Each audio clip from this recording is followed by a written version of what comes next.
So a little bit of story time, why we did InfluIQ. The story behind InfluIQ comes from my experience from Fusion, which is the influencer marketing agency that I own. So we acquired a new client some years ago, and we presented the influencers like any influencer marketing agency does, right? One of the influencers, the quoted price was $20,000 for one deliverable, 60 to 90 seconds integration on a YouTube video. Perfect. We were a bit skeptical. The negotiations were very tough with this influencer, but in the end, the client was willing to proceed. We were willing to proceed. The influencer was willing to proceed.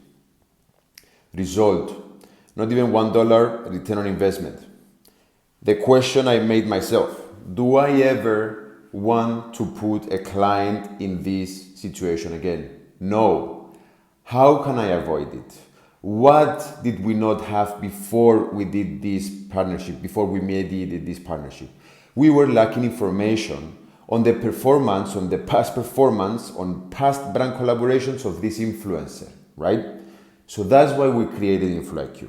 We cannot rely anymore on how big an influencer is, how many likes, how many views, what's the engagement. These are not reliable for performance, right?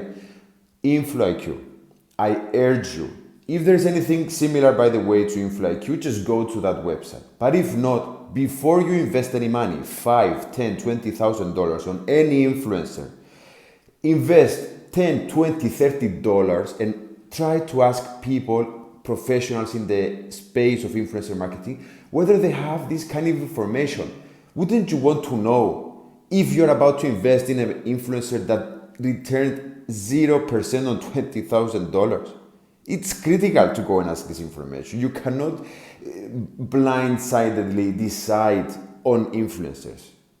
If you decide paying those amounts for influencers just by viewing the metrics, you are blindly investing your money and spending your CEO's money. So just go to InfluIQ.com. Ask feedback on any influencer you are considering investing in.